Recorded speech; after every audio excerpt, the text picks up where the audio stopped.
Thomas Tuchel ne compte pas sur Sadio Mané avec le Bayern Munich. L'Inter de Milan ne veut plus de Romelu Lukaku. Bonsoir à vous, chers amis téléspectateurs d'Afrique Sport. C'est un réel plaisir de vous retrouver dans votre journal du soir, le récapitulatif des informations sportives de la journée. Mes chers amis, avant de débuter, abonnez-vous sur cette chaîne pour ne rien rater de l'actualité et n'oubliez pas d'activer la cloche de notification. Nous allons débuter ce tour de l'actualité avec la Côte d'Ivoire. Jean-Louis Gazette, le sélectionneur de cette équipe nationale des éléphants de la Côte d'Ivoire, a donné son point de vue concernant le tirage au sort des éliminatoires de la Coupe du Monde 2026. Il estime dans un premier temps que les éléphants de la Côte d'Ivoire sont sur le point ou bien ont cette capacité de se qualifier, de décrocher la qualification pour la Coupe du Monde 2026 qui aura lieu du côté des États-Unis, Canada et Mexique, mais en même temps que le match face à la Zambie a été un déclic, un réveil brutal pour ces éléphants. En effet, lors des deux derniers déplacements dans le cadre des éliminatoires de la CAN 2023, la bande de Franck Kessié a obtenu 3 points sur 6 possibles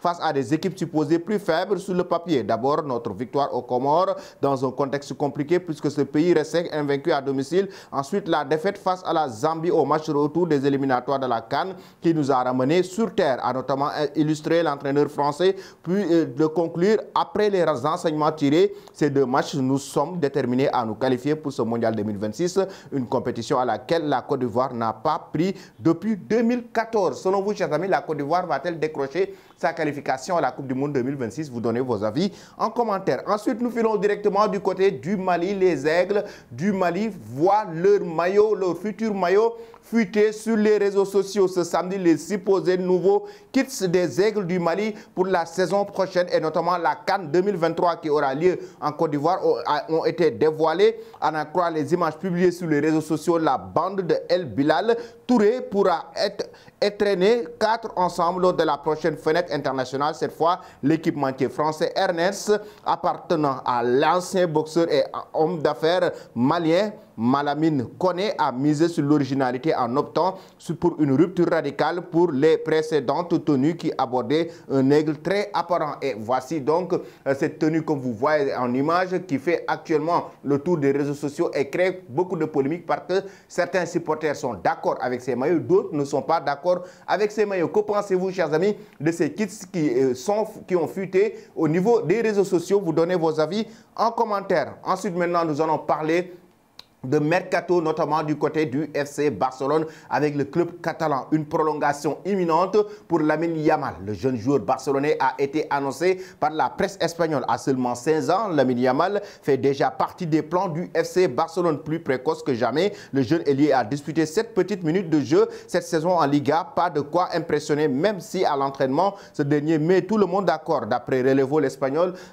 met le monde d'accord et en même temps fait de grosses impressions jusqu'à mettre certains de ses coéquipiers au sol fougueux. Lamine Yamal devrait justement être récompensé par une prolongation et le quotidien Sport nous annonce qu'une prolongation de contrat est imminente pour sceller l'avenir de Lamine Yamal au Barça. Les Blaugrana espèrent également faire de même avec le défenseur Andrés Cuenca qui, comme son compère, semble au-dessus du lot. Chers amis, Lamine Yamal doit-il rester au sein du club barcelonais pour pouvoir montrer au monde entier que c'est une pépite talentueuse? Donnez vos avis en commentaire. Nous filons maintenant en Italie avec le cas Romelu Lukaku, l'attaquant belge ou le géant belge actuellement qui crée la sensation et la polémique au niveau de l'Italie, notamment avec la guerre entre l'Inter de Milan et la Juventus de Turin, parce qu'on sait que l'Inter aussi voulait maintenir Lukaku au sein de son effectif pour la saison prochaine et la Juventus de Turin a débarqué avec une offre plus intéressante vers les Blues de Chelsea. La somme de 37,5 millions d'euros a été annoncée avec un salaire de 12,5 millions d'euros et l'Inter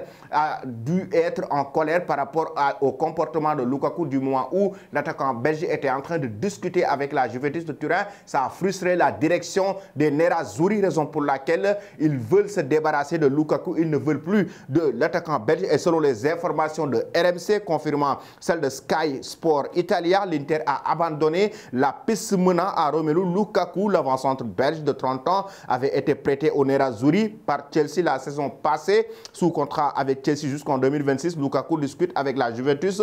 Une première offre de 40 millions d'euros a été formulée d'après les médias italien. Pour le moment, l'Inter se débarrasse du dossier et laisse la Juventus libre concernant Lukaku selon les médias italiens. Pensez-vous, chers amis, que le géant belge doit rejoindre la Juventus de Turin, la vieille dame, ou rester du côté des Nerazzurri de l'Inter de Milan? Donnez vos avis en commentaire. Nous allons terminer maintenant notre journal du soir avec le cas Sadio Mané au Bayern Munich. Mais avant tout, chers amis, je vous demande de vous abonner sur cette chaîne pour ne rien rater de l'actualité. Nous allons terminer avec Sadio Mané. C'est Thomas Tuchel qui prend la parole cette fois-ci.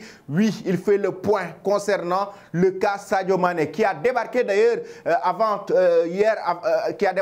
hier au sein de Munich, au sein du club bavarois pour entamer sa nouvelle saison ou bien la reprise avec le club bavarois. Là, actuellement, Thomas Tuchel fait le point et estime que Sadio Mané n'est pas assuré d'avoir sa place de titulaire dans son effectif pour la saison prochaine. Qu'est-ce qu'il dit, Thomas Tuchel, qui ne compte visiblement pas sur lui comme il l'a expliqué? Sadio Mané n'a pas répondu aux attentes de la saison dernière. La situation concurrentielle est extrêmement élevée pour lui. Nous avons une constellation qui rend les choses très difficiles pour Sadio. Le joueur le sait aussi. Je connais son opinion, il connaît mon opinion et celle du club. Il a un contrat et veut rester et nous respectons cela, mais ce n'est que le premier jour d'entraînement et beaucoup de choses peuvent se passer dans le football, a évoqué Thomas Tuchel. Il a été clair. Le Sadio Mané, c'est leur point de vue. Le club aussi, c'est le point de vue de Sadio Mané. Lui, il veut rester et le club lui a donné son point de vue. On a évoqué ici, que ça soit dans la revue de presse, que ça soit dans le journal du soir, que le Bayern Munich avait informé à Sadio Mané qu'il ne comptait pas sur lui